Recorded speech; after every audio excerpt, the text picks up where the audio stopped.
Warning: this podcast may contain graphic and triggering content. Please listen at your own risk. Each individual struggle is different, and everyone's recovery and healing journey is different.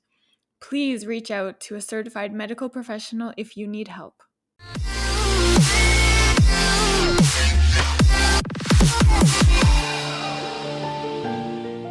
Welcome to episode 25 of Stomp the Stigma, the podcast aimed to fight the stigma surrounding mental health through education, awareness, experiences, stories, resources, and the vulnerable truth. Joining me to Stomp the Stigma today is Alisha from World of Wellness. She's here to talk all about her depression and anxiety, her journey through finding herself, generational stigma, her self-acceptance and love, and realizing that there's no end to healing, but just accepting who you are and being okay with that. We had such a great conversation, I had to split it into 2 episodes, so tune in next week for part 2. Oh my gosh, I'm so excited that we could make this work on opposite sides of the world. I know, I can't believe you're in Canada. I'm so jealous. Have you been? I've never been. It's somewhere that I would love to go. It's always somewhere that I've really wanted to go to. It's meant to be gorgeous, and I love I like hiking mountains, and I know you've got the most beautiful scenery there. But yeah, so it's on my list, but obviously COVID didn't make that happen this year, unfortunately. Oh, you definitely should make a trip. I know where I am, I'm about an hour drive to the mountains. So it's super close. We go on the weekends and stuff all the time. Oh, that sounds so nice. Okay, well, first of all, I want to thank you for coming on and being open to sharing your story. I don't know really any of it yet, so I'm excited to hear all about it, and I'm really excited that we could find a time that works for both of us. I know it's kind of hard setting up meetings across the world, so thank you. No, it's totally okay. It's fine. This is my downtime overnight, so it's 8 p.m. here now. So yeah, this is my chill. So this is the best time for me really, because I'm working all through the day and currently isolating as well. So I'm having to feed the family, which is not great. Oh my gosh. So I do dinner time at 6 till 7, and then have my dinner and then chill. This is perfect now. Okay, well, let's get into a little bit of your story and your journey. I don't know anything about it. I just know that you're kind of ongoing in your healing journey, which many of us are. I still am too. Yeah. What is it that you have kind of struggled with in the past, or I guess continue to struggle with? Yeah, I feel like it's changed a lot from when I was younger. Yeah. I've always been a super anxious person. I've always let things get to me, and held a lot of responsibility that probably shouldn't have held from when I was a young child. Mm-hmm. Don't really know where that came from. But I think growing up, I was very shy, and then growing up, I kind of liked to be in the background, and if someone spoke to me, I get very uncomfortable. I wasn't a people person. I just didn't really know what to do with myself. I didn't feel in a place anywhere. And then I kind of started to step out of it and find my own feet when I fell out with all of my friends, all of them, every single one of my friends. I fell out with them on one day. I literally lost 8 best friends over something so petty and stupid. Now it feels so stupid because it was the first time I really set a boundary and they didn't like it. And I feel when you're that age, you don't really know what to do with boundaries. So a lot of people don't receive them very well. So I set a boundary, they didn't like it, lost them all. And then kind of found more of my voice and who I was. And then as I was using my voice and setting my boundaries, and I got into a relationship, and then I got a job, and then I realised I wanted to work in science. So I started university, and I was kind of on a good path. I felt like my life was going up. And then when I was 21, my granddad passed away, and then I was diagnosed with a heart condition. And it was all in my final year of university. My little sister was diagnosed with epilepsy, and she was having seizures, and it just kind of all came crashing down a little bit. And I went to my GP, and I had a literal panic attack in front of him, And I'd never had panic attacks before, apart from this one week, and I was having them every day, like multiple times. And I had a panic attack in front of him, and I didn't know what was happening. And he like sat back and just looked at me as if like everything was fine. So I thought, okay, he's not worrying, I shouldn't be worrying. And when I calmed down, he said, okay, you've got agitated depression. And I was just like, what? Like, what on earth? And that's kind of where I see the start of like me recognizing my mental health from there. Like I always kind of had this like poor mental health, a poor relationship with it. But at that point was when I was like, oh my God, what is this? And then I was put on medication for that.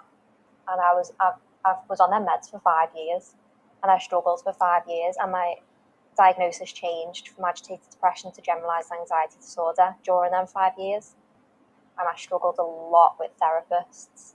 And then only recently, really, I split up with my boyfriend of that time.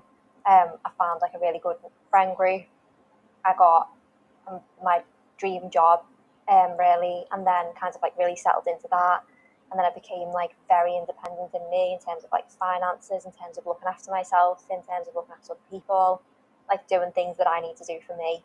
And then I feel like I've only really last year did I realise who I was and what I want and what I deserve and the things that I will and won't stand for and the boundaries that I will and won't set. And like that was kind of like the crucial moment in my life.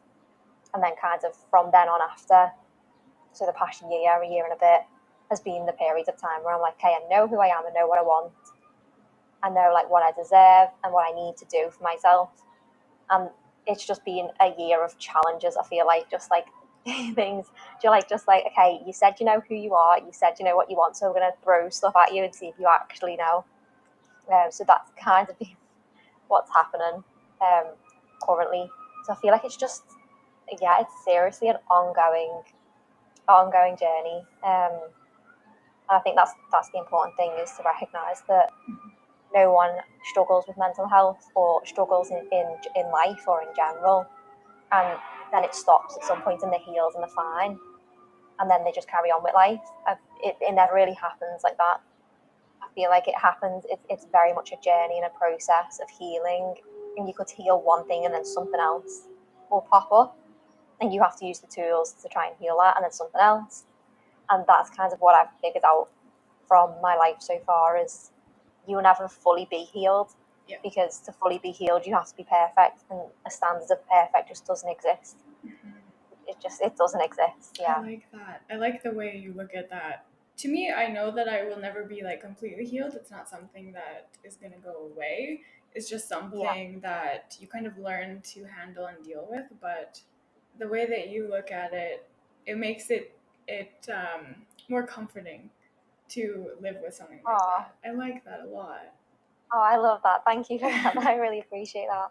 I mean, don't get me wrong, I have my struggles. Like, I had a mental breakdown today where I just like couldn't function this afternoon, and I was just like, no, like, I can't do this. And I had to like really sit with myself and be like, Yeah. no, like, who are you? What are the tools you've got? Like, why are you worrying about future things that aren't happening or potentially not going to happen? And like pull myself back into reality a little bit. So I think, as much as like I have a wellness page and I know about my mental health and I know like the things that I can do, doesn't mean that I don't struggle still. Like, I definitely do. I get a lot of people who message me on the wellness page, and like they'll say, oh, you just seem so happy and like positive all the time. Like, how do you maintain that? Or like, because I love going to like the beach, so I'll put like beach stories up, and they'll be like, oh, this looks amazing. Like, I really wish that I had a place like this to go to. Like, is this how you remain so calm? And I'm just like, if only, honest to God, that is not the case. Like, if only you know. And it's just not being realistic. So I think I'm trying to change it up a bit to show like I struggle too, and like you shouldn't feel alone, or you shouldn't feel like, because I have a wellness page and I put all this positive stuff on, that I live in this unattainable level of positivity and happiness and mental clarity, because it's definitely not the case, and my therapist will vouch for that. It's definitely not the case. Yeah, I like that. I like the kind of perception of reality. I guess like showing both sides of your life, right? And not just showing the positive stuff and the happy stuff. Because so many people on social media, you just see the highlight reels of everybody's lives. But I think it's so important to be realistic and open about the fact that it's not always like sunshine and rainbows all the time. 100%, and it can't possibly be either. Yeah. That's and one reason why I deactivated my personal Instagram in like February, I think. And I was like, I'm only going to do it for like a month because I was one of them people who was always, I never really post, but I'm always on it. And I still haven't reactivated it because I just don't miss it anymore.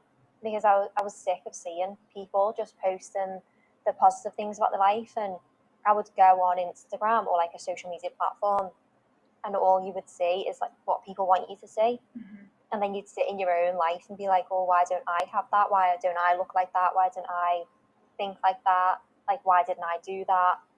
And you just get yourself in a really negative place. Yeah. And it takes strength, I think, to like recognize that that's what's happening, and it's not easy to do. So the best thing for me was just to get rid of it completely, focus on my wellness page, post like what I want to post, and like real things, like real experiences, and then like communicate with people like yourself and like all them other people out there who are do the exact same thing. Like they post to help people, but then also post to like inform people that it's not all like sunshine and rainbows, and it can't possibly be. Yeah. It's unattainable, like completely unattainable for it to be like that. And it's not realistic. And if someone is projecting that of their life, then unfortunately they're projecting a false like story, like a false narrative. Like they're just showing you one side of the coin, which is great because don't get me wrong, my normal social media, my personal one, when I do eventually reactivate it, it is just the positive things in my life. Mm-hmm. Very few and far between will I post a thing about like therapy or like how I struggle, because I just see my personal Instagram now as something that I want it to be like a highlight reel of my life, so that when I have children and they say, "Oh, mum, what did you do?" I can just say, like, I've got this whole social media thing. Like, go on there and look at the holidays I went on and look at all these amazing experiences that I had, because like that's what I want you to think of my life.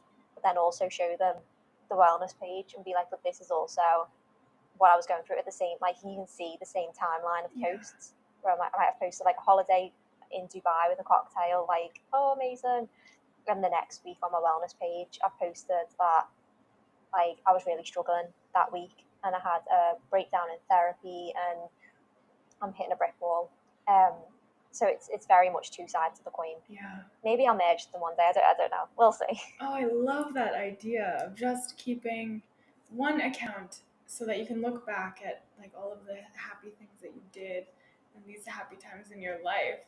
I love that idea. I've never thought about that, but I like that. Yeah, I never used to. So if I went back like more than 3 years, I'd say it's just random like selfies, and which is there's nothing wrong with it, but just like it was just selfies or like pictures of like foods or just really random stuff, pictures of like I don't even know, like my cat or something. Yeah. Just some really random stuff, and then I think from like 3 years onwards, I kind of realised that I don't want my social media to be just all these random pictures. I want it to be something that is kind of like a time capsule, but online, that I can kind of like dig back into in the future, and remember all these happy experiences, these like life experiences I had that have taught me lessons and amazing things that I've done with my life that I think you so easily forget. So I'll just post like a collection of holiday pictures with a big caption on like what I learned during that holiday. And that's kind of what I use my personal one for now. So it's not for the people who follow me. They're probably thinking, what on earth is this? Like, she's just posted random things with like a big message about how it helped her. Like, who cares?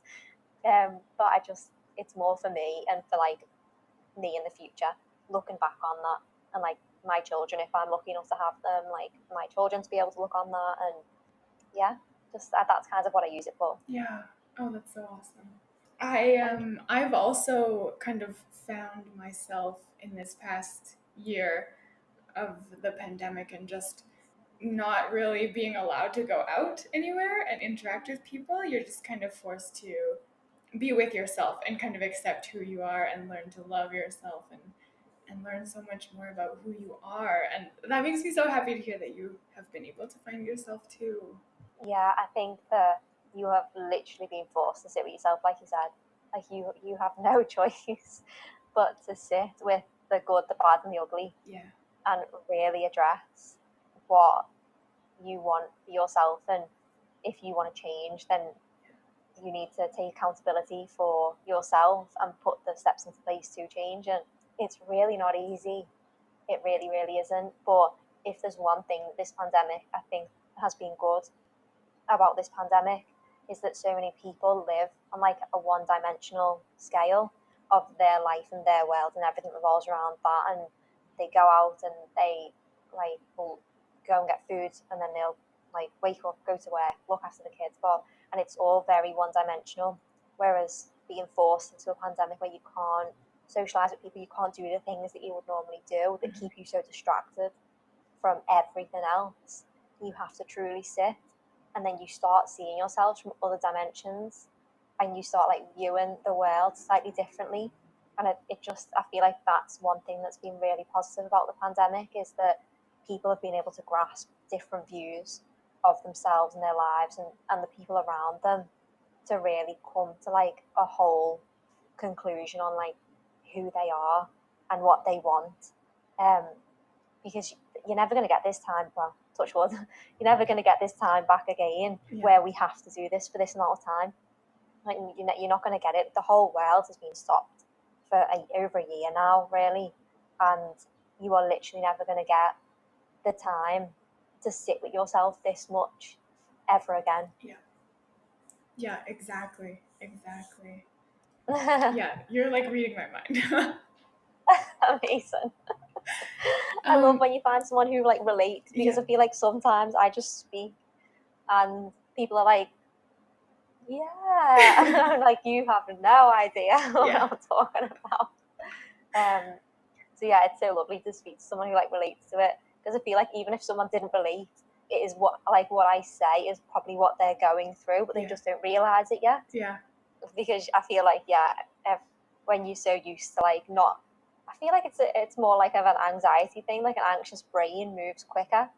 So I feel like someone who's not anxious doesn't have like, can't see that other level yet, because they're not thinking about it like an anxious person would.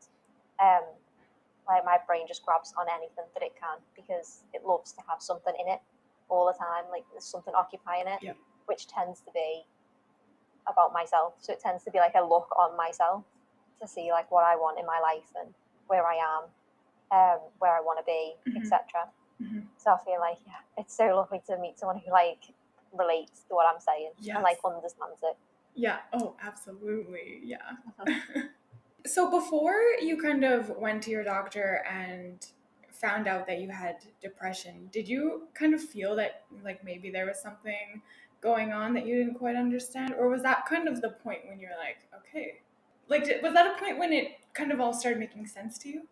100%. That was when it made sense. Yeah. I think the years before that, from when I was like 18 to 21, I thought I was happy, but I think I was just distracted. I was just distracting myself. I had like 7 jobs. Like it was crazy. I had 7 jobs. I was going to university full time. I was in a relationship at that point. I was just like beating myself down. Like I was running myself into a brick wall, and I'm surprised I didn't see it. I ended up like I was sick all the time. I had glandular fever, which completely knocked me out for like a year, like just completely. And then I ended up with like virally induced chronic fatigue after that as well because of it, and I still kept going.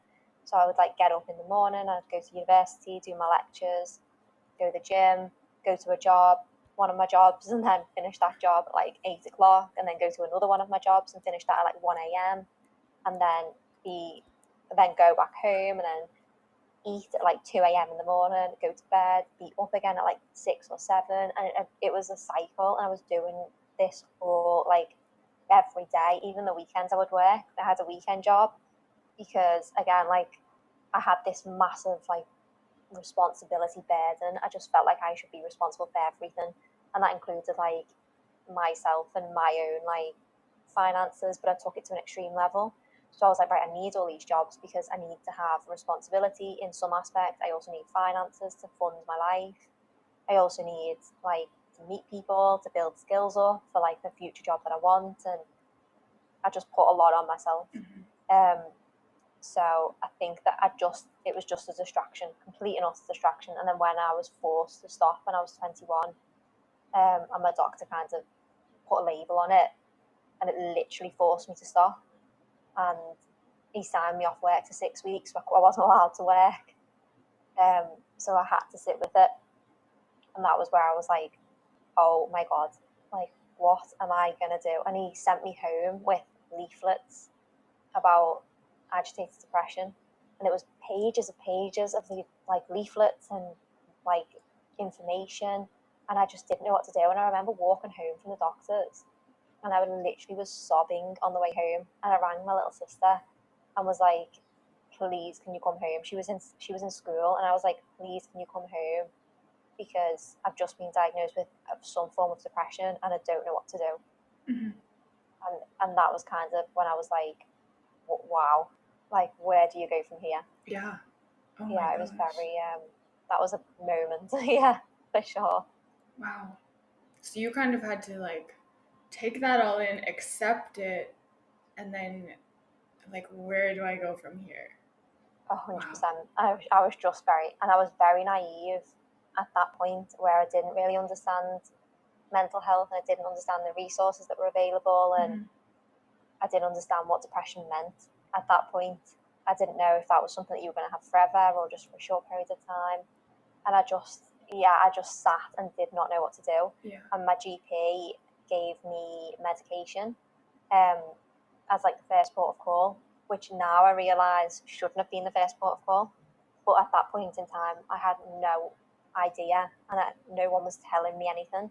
So I just thought, okay, that must be what you do. So I started taking the medication, and then I ended up on medication for 5 years then, because I could not get off it. So that was one thing I kind of wish. Like, I've got no regrets about being on medication, and I don't mind that I was on it because I did need it for a long period of time. I do just wish that there was a thing in place before the medication. Yeah. Like, something there, like a buffer thing in place, or like something to help me determine whether to do that or not. Which I feel like is missing a lot of the time in mental health situations. And a lot of, like, my friends who have been diagnosed with mental health, or, like, people I work with, you'd be surprised, like, how many people are on medication or have been offered medication as a first port of call. I feel like it's a difficult subject. It's got a lot of stigma attached to it, mental health. And I feel like sometimes doctors don't really know what to do. So then a doctor naturally wants to give you something to fix it. Yeah. So I think it's just so easy because there's so many of these mental health medications available, and there's so many mental health conditions, and it's so easy to give someone this little tablet that you take every day and say this is going to help. It just makes their job a little bit easier, and I think it makes the person who's been diagnosed or who's been given the medication feel a bit better because they feel like something's being done for them. So you're more likely to take it. But yeah, I do think that that's because there is a stigma attached, and I think that it's because there's a generational shift where our generation, I feel like, is very aware of mental health and the stigma attached to it, and is very open to talk about it, and to be open and to say this is my struggle, and listen to other people and their struggles and hold no judgment against them. Whereas a couple of generations above, don't really understand the whole stigma around mental health. They have a stigma attached to it, but I don't think they realise that that's the case. It's exactly the same for, like, my dad. My dad doesn't really understand mental health, and I struggle with it. My sisters do, and he's never really judged me or said to me, "Oh, you need to sort yourself out," or "You need to be off medication," or anything like that. But he still doesn't really fully understand it, and understand how, like, that can impact you so much. And it's just because the education and the conversation around it it wasn't around when he was younger, when he was learning, whereas it is now. And I feel like it's harder to teach someone the new perspective, or the perspective that most younger people are on now, than it is for them to sit with what they know and just view the generation that is now. Yeah. It's difficult to change that. Yeah. Oh, 100%. A big part of why there is such a stigma is because it's not something that people really talk about. I mean, we're talking about it a lot more now, which is amazing. But I mean, there's still so far to go. And like our parents' generation, it's not something that you ever talked about. So for me, growing up, even with my struggles, my family never really knew about it because that's not something that we talked about ever. And I love everything that you just said is so good. Oh, thank you. I do think that it's definitely like it's the biggest generational split that there is today, is the conversation on mental health. There is no bigger difference in the generations and their understanding of something and their willingness to accept something than mental health. And I think it's so important to, even if someone doesn't really understand it, to still keep the conversation going, especially with them people, because people can come around to see things like how you're seeing them and view things how you're viewing them, and understand things a little bit more. But there has to be that conversation there, and it not be shut down just because someone's not really getting what you're saying for the first like 1 or 2 or 3 or 4 or 5 or 6, whatever times you're having that conversation.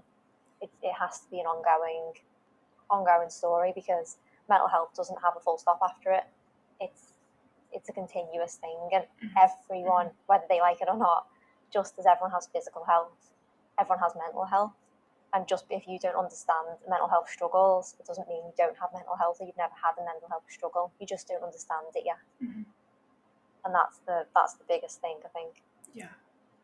Oh, absolutely. Yeah.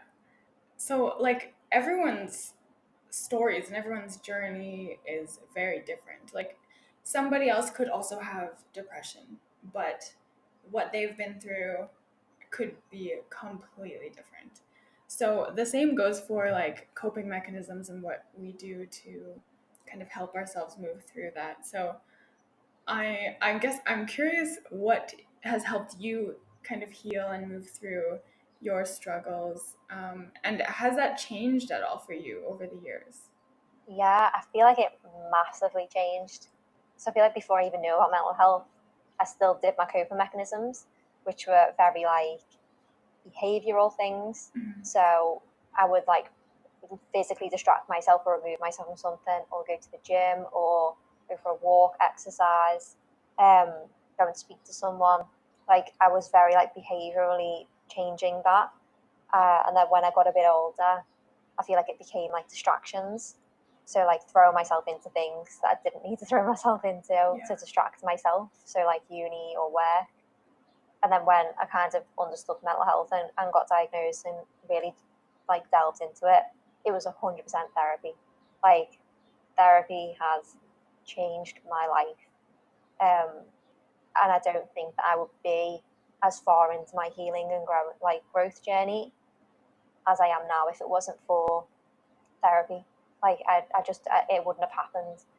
I've like it's been So I got diagnosed when I was 21 and I'm 26. That's been 5.5 years of this mental health battle, really. And in them 5.5 years, I've had 5 therapists, which is probably more than most people have had. The first 4 weren't great for me. They didn't fit for me. They didn't work. Some of them didn't listen. Some of them just like give me homework. Some of them probably would be good therapists, but just not for me. Like we just didn't gel. And it wasn't until last year that I found like the therapist, like that person who is gonna come and change your life. Yeah. And I found her. Actually, my sister found her and sent her to me. I sent her profile to me, and was like, "You should really like look into this girl, like this woman. I've got a really good feeling about her." And yeah, it was straight away. It was like instant. She has helped me probably more in the past year and like 3 months or something that I've been seeing her. She's helped me grow more than anyone else, including myself, has been able to, and like push me into places that I didn't realize that I could go into, and like made me really ask myself like these really hard, really brutal, and like just honest questions, for me to like understand who I am and what mental health's about and what my struggles are about, and to really not put myself down and to not say like, oh yeah, so I struggled and you struggled, yours were worse. Like I used to do that all the time. And to really like own the fact that like no matter if someone struggles worse, yours is still as justified and still as valid. It doesn't matter whether theirs is like ridiculously more than yours appears to be on a surface level. Yeah. But yeah, therapy 100%. It was a huge game changer for me. Yeah, I think that's kind of the hardest part, is finding a therapist that you click with and that you connect with and that you feel comfortable like sharing all of these vulnerable parts of yourself with. I think a lot of people, or that's a good message that I want people to hear, is that you don't have to stick with the first therapist that you go to, but also don't give up. If that person doesn't gel with you, keep trying, and eventually you will be able to find somebody that fits with you and that will help you in the way that you need. 100%. I couldn't agree more. I was literally planning future posts for my wellness page, and this is going to be one of them, about like the struggle to find that person. Yeah. It's not hard. I'm sorry, it's not hard. It is hard. It's not easy. It's really not easy to find that person, and there are so many therapists out there. And what I didn't realize when I was 21 and when I first like got told like, okay, there's this thing called therapy that you can do. I thought therapy was therapy. Like there was one thing.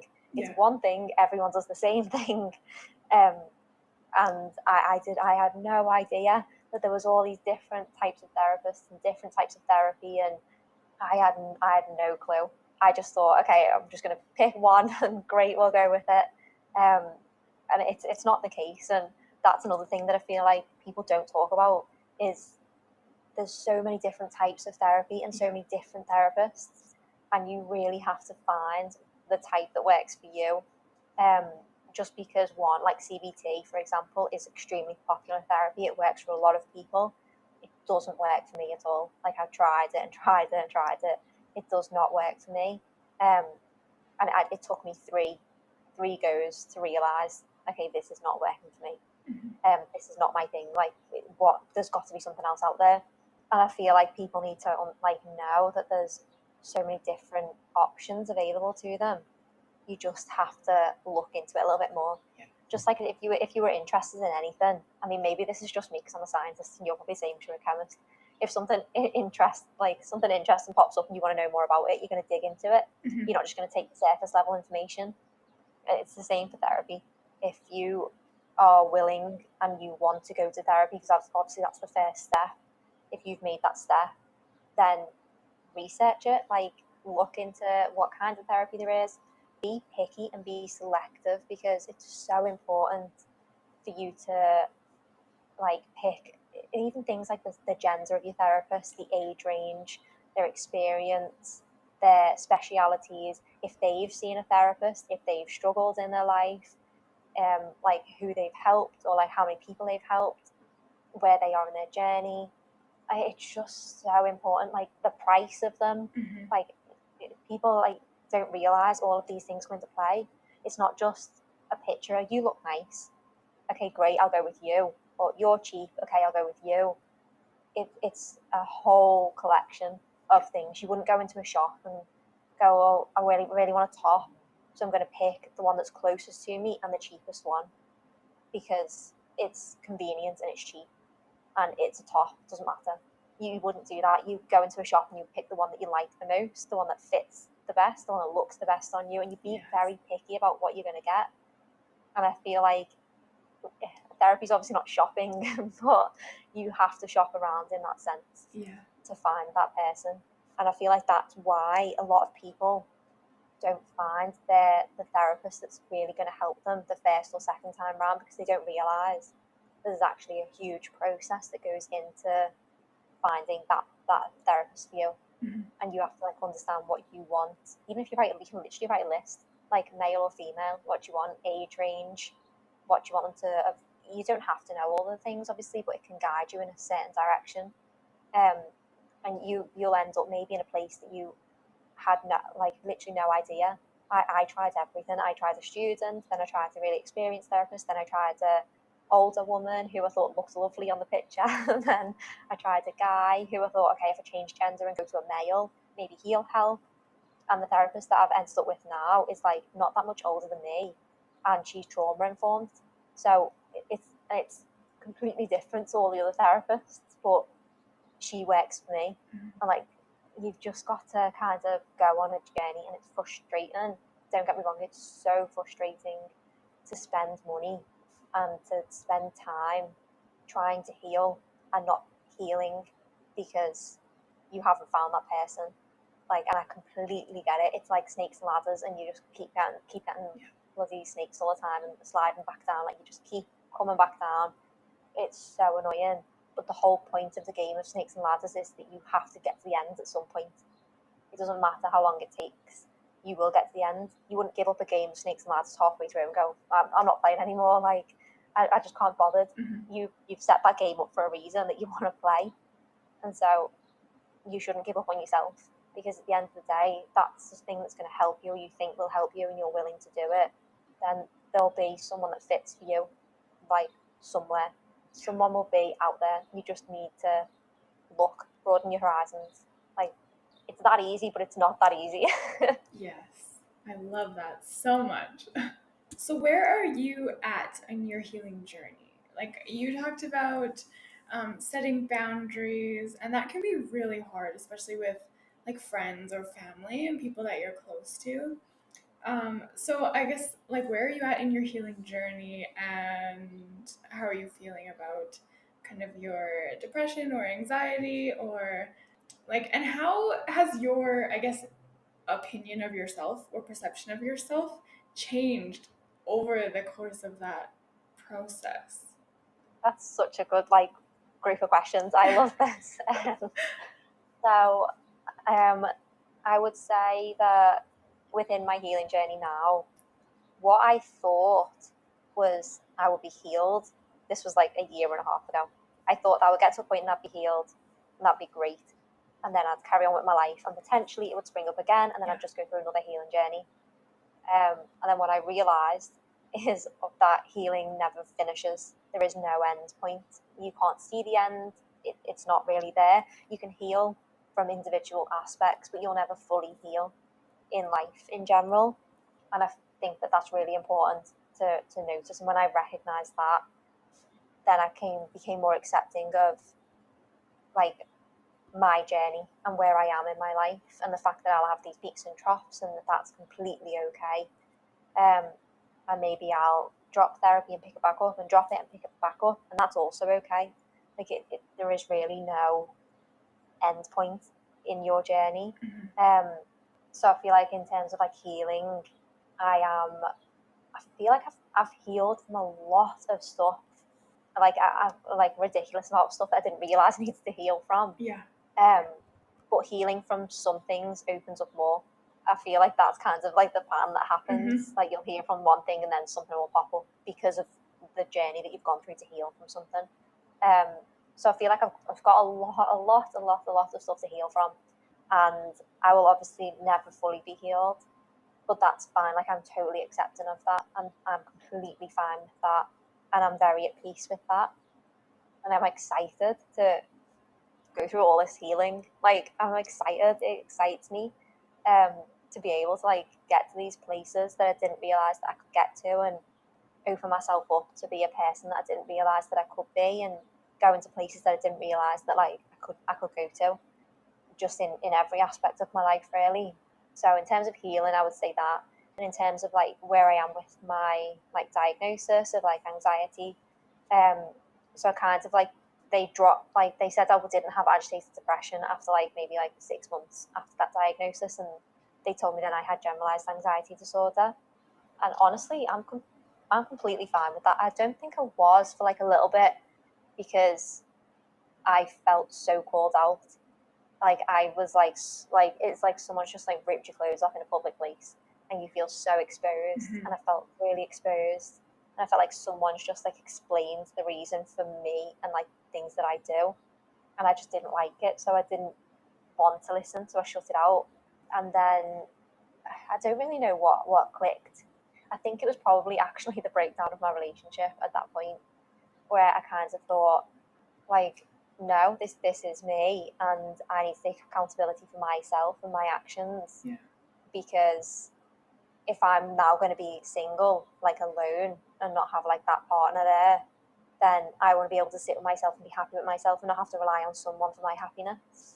And I think that's kind of where I thought, like, this is just a diagnosis. It's just a label. It's just a word. It doesn't make me me.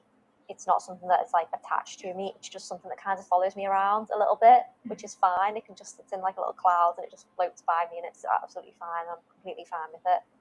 And I feel like that's another part of like healing. Like, you have to really accept kind of what you've been dealt with and what you've been given in order to move forward and move past that.